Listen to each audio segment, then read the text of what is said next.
അസ്സലാമു അലൈക്കും. എല്ലാ മാന്യ പ്രേക്ഷകർക്കും മുസ്ലിം വിശ്വാസം എന്ന ഈ ചാനലിലേക്ക് സ്വാഗതം. ഈ ചാനലിനെ കുറിച്ച് ഇതുവരെയും അറിയാത്തവർക്കായി കുറച്ച് കാര്യങ്ങൾ പറയാം. ഇത് ഇസ്ലാം മതവിശ്വാസികൾക്ക് മതത്തെക്കുറിച്ച്, പ്രത്യേകമായി മതത്തിലെ കർമ്മശാസ്ത്ര വിധികൾ, അതുപോലെ പരിശുദ്ധ ഖുർആനിലെ ആയത്തുകളുടെ വിവരണങ്ങൾ, തഫ്സീറുകളെ അടിസ്ഥാനമാക്കിയുള്ള വിവരണങ്ങൾ, ഇസ്ലാമിക ചരിത്രങ്ങൾ, ഇസ്ലാമിക വിശ്വാസ സംബന്ധമായ കാര്യങ്ങൾ, ഒരു മനുഷ്യൻ്റെ തൊട്ടിൽ മുതൽ കട്ടിൽ വരെ എന്ന വിധത്തിൽ പരിശുദ്ധ ഖുർആൻ നിഷ്കർഷിച്ചിട്ടുള്ള നിയമവ്യവസ്ഥകൾ മുതലായവ അറിയാവുന്നവരെ കൊണ്ട് അറിയാത്തവർക്ക് പറഞ്ഞു കൊടുക്കാനുള്ള ഒരു വിജ്ഞാനവേദി എന്ന നിലയിലാണ് ഈ ചാനൽ മുന്നോട്ട് കൊണ്ടുപോകുന്നത്. നിരവധിയായ ഉസ്താദുമാർ ഇതിനു വേണ്ടി കണ്ടൻറ്റുകൾ നൽകി വരുന്നു. ആയതുകൊണ്ട് തന്നെ ഈ ചാനൽ ദീനി പ്രബോധനം എന്ന രീതിയിൽ ആരുടെയെങ്കിലും കയ്യിലെത്തിയാൽ അത് ഒന്ന് സബ്സ്ക്രൈബ് ചെയ്യുകയാണെങ്കിൽ കൂടുതലായിട്ടുള്ള വിവരങ്ങൾ നിങ്ങൾക്ക് ലഭ്യമാക്കുന്നതിനും, അതേപോലെ അത് ഷെയർ ചെയ്യുകയോ ലൈക്ക് ചെയ്യുകയോ ചെയ്താൽ കൂടുതലായ ആളുകളിലേക്ക് എത്തിക്കുന്നതിനും ഉപകാരപ്പെടും. അള്ളാഹു തൗഫീഖ് നൽകട്ടെ. ഇനി നമുക്ക് വീഡിയോയിലേക്ക്. ഷെയ്ഖ് അബൂ സയ്യിദുൽ ഖറാസി റളിയല്ലാഹു അൻഹു പറയുന്നു, ഞാനൊരിക്കൽ മസ്ജിദുൽ ഹറമിൽ ചെന്നപ്പോൾ ഒരു ഫക്കീറിനെ കണ്ടു. അദ്ദേഹത്തിൻ്റെ കൈവശം 2 പഴന്തുണികളുണ്ട്.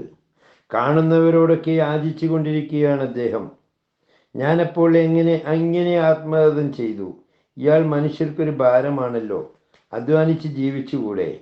ഉടനെ അദ്ദേഹം എൻ്റെ നേരെ തുറിച്ചു നോക്കിക്കൊണ്ട്, വഅലമു അന്നല്ലാഹ യഅലമു മാ ഫീ അൻഫുസികും ഫഹ്ദറൂ, അറിഞ്ഞുകൊള്ളുക, അള്ളാഹു നിങ്ങളുടെ ആത്മകഥങ്ങളെ അറിയുന്നുണ്ട്, തീർച്ച, അതുകൊണ്ട് സൂക്ഷിച്ചു കൊള്ളുവിൻ എന്ന ഖുർആൻ സൂക്തം ഓതി.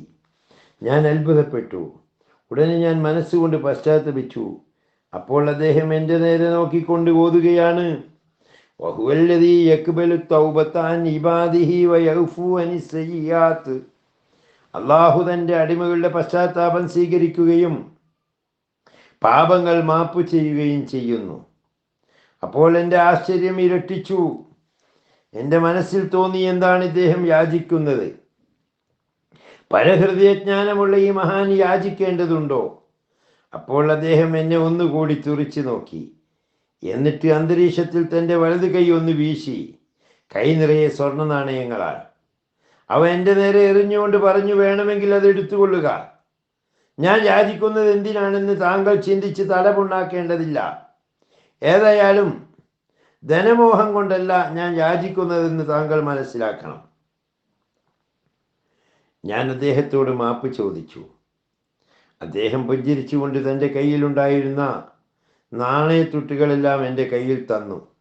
അതുവരെ യാചിച്ചു കിട്ടിയ തുകയായിരുന്നു അത്. എന്നിട്ട് അദ്ദേഹം പറഞ്ഞു, ഈ നാണയത്തുട്ടുകൾ ദാനം ചെയ്യുക. ആ കിടക്കുന്ന സ്വർണ്ണ നാണയങ്ങളും എടുത്ത് സാധുക്കൾക്ക് വീതിച്ചു കൊടുക്കുക. അതിനുശേഷം അദ്ദേഹം പാടുകയാണ്, ഹൃദയങ്ങളുടെ പ്രേമഭാജനമേ, നീയല്ലാതെ മറ്റൊരു പ്രേമഭാജനവും എനിക്കില്ല. ഞാനിതാ നിന്നെ കാണാൻ വരുന്നു. ഇന്ന് തന്നെ എന്നിൽ കാരുണ്യവും വർഷിക്കണമേ. എൻ്റെ ക്ഷമാതിൻ്റെ പാരമ്യം പ്രാപിച്ചു കഴിഞ്ഞു. എൻ്റെ പ്രേമ പാരാവാരമിതാ ഇരമ്പുന്നു. മറ്റാരെയെങ്കിലും പ്രേമിച്ച് സംതൃപ്തനാക്കാൻ എനിക്ക് കഴിയില്ല. നീ മാത്രമാണ് എൻ്റെ ലക്ഷ്യവും ആഗ്രഹവും ഉദ്ദേശവുമെല്ലാം. നിന്റെ തൃക്കാഴ്ചയ്ക്ക് വേണ്ടി എൻ്റെ കൽബിൻ്റെ ദാഹം കഠിനമായിരിക്കുന്നു. സ്വർഗത്തിലെ സുഖങ്ങൾ ഞാൻ മോഹിക്കുന്നില്ല. എന്നാൽ നിന്നെ കാണാൻ വേണ്ടി മാത്രമാണ് ഞാൻ സ്വർഗത്തെ ആഗ്രഹിക്കുന്നത്. ഷെയ്ഖ് അബൂ സയ്യിദ് റളിയല്ലാഹു അൻഹു പറയുന്നു, ഇങ്ങനെ പാടിക്കൊണ്ടിരിക്കുന്നതിനിടയിൽ അദ്ദേഹം ബോധരഹിതനായി നിലംപതിച്ചു. അതോടെ അദ്ദേഹം ഈ ലോകത്തോട് വിട പറയുകയും ചെയ്തു. അദ്ദേഹത്തിൻ്റെ അന്ത്യാഭിലാഷമനുസരിച്ച് എൻ്റെ കൈവശമുണ്ടായിരുന്ന 2 പഴന്തുണികളിൽ, അതായത് അദ്ദേഹത്തിൻ്റെ കൈവശമുണ്ടായിരുന്ന 2 പഴന്തുണികളിൽ വെച്ച് തന്നെ അദ്ദേഹത്തെ കഫൻ ചെയ്ത് കബറടക്കി. ഇതാണ് സൂഫികളുടെ അവസ്ഥ. സൂഫി എന്ന ശബ്ദത്തിന് പരിവരുത്ത രോമവസ്ത്രം ധരിക്കുന്നവൻ, പരിശുദ്ധൻ എന്ന് തുടങ്ങി പല അർത്ഥങ്ങളുമുണ്ട്.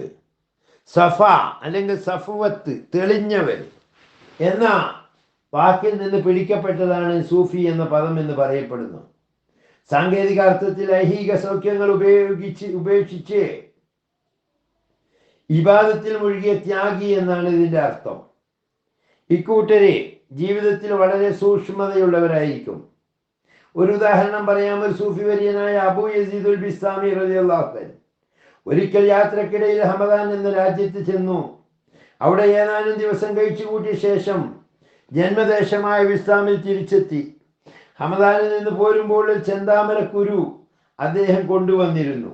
അത് ആ മഹാത്മാവിന് ദുഃഖത്തിലായിത്തീ. കാരണം ആ ചെന്താമര കുരുവിനോടൊപ്പം ഒരു ഉറുമ്പ് ഹമദാനിൽ നിന്നും ബിസ്താമിൽ എത്തിച്ചേർന്നിട്ടുണ്ട്. ഈ മിണ്ടാപ്രാണി അതിൻ്റെ സ്വദേശത്ത് നിന്ന് താൻ നാട് കടത്തിക്കൊണ്ടുവന്നതിൽ ഷെയ്ഖ് അവർക്ക് മനപ്രയാസമുണ്ടായി. മനസാക്ഷി കുത്തേറ്റ് ഷെയ്ഖ് വിഷമത്തിലായി. അദ്ദേഹം ചിന്തിച്ചു, ഈ പ്രാണിയുടെ ബന്ധുക്കൾ ഇപ്പോൾ ആയിരക്കണക്കിന് നാഴിക ദൂരെ ഹമദാനിൽ ഇതിനെ അന്വേഷിക്കുന്നുണ്ടാകാം. ഈ വിരഹ ദുഃഖത്തിന് കാരണക്കാരൻ ഞാനാണല്ലോ. ഇത് പാപമാണ്. അള്ളാഹു മാപ്പ് ചെയ്തില്ലെങ്കിൽ എൻ്റെ സ്ഥിതി എന്താകും? അദ്ദേഹം പശ്ചാത്തപിച്ചു. പക്ഷേ മനസാക്ഷി കുത്ത് മാറിയില്ല. ഒടുവിൽ അദ്ദേഹം ആയിരക്കണക്കിന് മൈലുകൾ വീണ്ടും യാത്ര ചെയ്ത് ഹമദാനിൽ എത്തിച്ചേർന്നു. ആ ഉറുമ്പിനെ അവിടെ എത്തിച്ചു. അള്ളാഹുവിനോട് അബദ്ധത്തിൽ വന്ന തെറ്റിന് മാപ്പപേക്ഷിച്ചുകൊണ്ട് തിരിച്ചു പോരുകയും ഉണ്ടായി. ഒരിക്കൽ ഷെയ്ഖ് ഇബ്രാഹിം റളിയല്ലാഹു അൻഹുവിന്റെ യാത്രയില് ബസ്രയിൽ നിന്ന് കുറച്ച് ഈത്തപ്പഴം തൂക്കി വാങ്ങി. അവിടെ നിന്ന് അദ്ദേഹം അതുമായി സ്ഥലം വിട്ടു. ദീർഘദൂരം പിന്നിട്ട ശേഷം ബൈത്തുൽ മുഖദ്ദസിലെത്തി. അവിടെ ചെന്ന് ഈത്തപ്പഴം ഭക്ഷിക്കുന്നതിന് മുമ്പായി അതൊന്ന് തൂക്കി നോക്കി. ഒരു ചുള ഈത്തപ്പഴം അധികമുള്ളതായി അദ്ദേഹം കണ്ടുപിടിച്ചു. അസ്വസ്ഥത ഹൃദയത്തെ മതിക്കാൻ തുടങ്ങി. ഈ ഒരു ചുളപ്പഴം അന്യന്റെ സ്വത്താണ്. ഇതയാൾക്ക് തിരിച്ചു കൊടുക്കാത്ത പക്ഷം താൻ മഹാപാപിയായി തീരുമെന്ന ഭയം ഹൃദയത്തെ കിടിലം കൊള്ളിച്ചു. പിന്നെ ഒട്ടും താമസിച്ചില്ല. ദീർഘയാത്രയ്ക്ക് ശേഷം വീണ്ടും ബസ്രയിലെത്തി. ആ ഒരു ചുളപ്പഴം അതിൻ്റെ ഉടമയെ ഏൽപ്പിച്ച് തിരിച്ചു പോന്നു. ഇതാണ് സൂഫികളുടെ ജീവിത രീതി. ആ പരിശുദ്ധാത്മാക്കൾ ശരീഅത്തിന്റെ വിധിവിലക്കുകൾ അക്ഷരം പ്രതി പാലിച്ചുകൊണ്ട് വളരെ സൂക്ഷ്മതയോടെ ജീവിക്കുന്നു എന്നിരിക്കെ മതനിയമങ്ങളൊന്നും ബാധകമല്ലാത്ത അത്യുന്ന സ്ഥായിയിലെത്തിയ ആളാണ് താനെന്ന് വാദിച്ച് ചില ആളുകൾ ഔലിയാക്കന്മാരുടെ വേഷം കെട്ടി നടക്കുന്ന കപടന്മാരും തമ്മിലുള്ള വ്യത്യാസം എന്ന് പറയുന്നത് കടലും കടലാടിയും തമ്മിലുള്ള വ്യത്യാസം പോലെയാണ്. പക്ഷെ ഒരു കാര്യം ഓർക്കണം, മേൽപ്പറഞ്ഞ വിധത്തിലുള്ള സൂക്ഷ്മത പാലിച്ച് ജീവിച്ചു കൊണ്ടിരുന്നപ്പോൾ ചില സൂഫികൾക്ക് അള്ളാഹുവിനോടുള്ള അപാരമായ പ്രേമത്താൽ ബുദ്ധിഭ്രമം ബാധിക്കാറുണ്ട്. അങ്ങനെ ബുദ്ധിഭ്രമം പിടിപെട്ടവർ മതനിയമങ്ങൾ ലംഘിച്ചേക്കും. അതവർ ബോധപൂർവം ചെയ്യുന്നതല്ല. ബുദ്ധിഭ്രമം ബാധിച്ചവർക്ക് തക്ലീഫില്ലതാണ്. അതുകൊണ്ട് അവരെ ഈ കപടന്മാരിൽ നിന്ന് നാം വേർതിരിച്ച് കാണേണ്ടതുണ്ട്. അതിനൊന്നാമതായി നാം പരിശോധിക്കേണ്ടത് അവർക്ക് ബുദ്ധിഭ്രമം പിടിപെടുന്നതിന് മുമ്പുണ്ടായിരുന്ന ജീവിത രീതിയാണ്. അത് പരിശുദ്ധമായിരുന്നു എന്നും സൂക്ഷ്മതയോടെ ആയിരുന്നു എന്നും ബോധ്യമായാൽ അവരെ പഴിക്കരുത്. അവർ ജദ്ബിൻ്റെ ഹാലുകാരാണ്. അവർ പാരത്രിക ചിന്തയാൽ ഉന്മാദം ബാധിച്ചവരായി കണക്കാക്കണം. അവരുടെ ഉന്മാദം ചിലപ്പോൾ മാറുകയും ബുദ്ധി തെളിയുകയും ചെയ്തേക്കാം. അപ്പോൾ അവർ പഴയ പരിശുദ്ധ ജീവിതത്തിലേക്ക് തിരിച്ചു വരികയും ചെയ്യും. ചിലർ ആ ഉന്മാദത്തിലായിക്കൊണ്ട് തന്നെ ഈ ലോകത്തിൽ നിന്ന് വിട പറയുകയും ചെയ്യും. ഏതായാലും വിശേഷ ബുദ്ധിയുള്ള ഒരു മനുഷ്യനും ഒരിക്കലും ശരീഅത്ത് നിയമങ്ങൾ ബാധകമല്ലാത്ത ഒരവസ്ഥ വരാനില്ലെന്ന് നാം ഓർത്തിരിക്കേണ്ടതാണ്. എത്ര കണ്ട് അക്കാര്യത്തിൽ ഒരാൾ സൂക്ഷ്മത പാലിക്കുന്നുവോ അത്രയധികം അള്ളാഹുവിനോട് അയാൾ സമീപസ്ഥനാണെന്ന് മനസ്സിലാക്കാം. മനുഷ്യന് ബുദ്ധിഭ്രമവും മാനസിക അസ്വസ്ഥതയും രണ്ടു വിധത്തിലുണ്ടാകാം. പാരത്രിക ചിന്ത കൊണ്ടും അള്ളാഹുവിനോടുള്ള ഇഷ്ക് കൊണ്ടും ഉണ്ടാകുന്നതാണ് ഒന്ന്. ഐഹിക സുഖസൗകര്യങ്ങൾ വാരിക്കൂട്ടാനുള്ള മിഥ്യാമോഹങ്ങൾ സാധിക്കാതെ വരുമ്പോഴുള്ള ജീവിത നൈരാശ്യത്തിലാണ് മറ്റൊന്ന്. ഇതിൽ ആദ്യം പറഞ്ഞത് ഔലിയാക്കളെ ബാധിക്കുന്നതും രണ്ടാമത് പറഞ്ഞത് ജാഹിലിങ്ങളെ ബാധിക്കുന്നതുമാണ്. അള്ളാഹു മഹത്തുക്കളായ ഔലിയാക്കളുടെ ബർക്കത്ത് കൊണ്ട് ജീവിത വിജയം പ്രാപിക്കുന്ന സജ്ജനങ്ങളിൽ നമ്മെ ഉൾപ്പെടുത്തുമാറാകട്ടെ.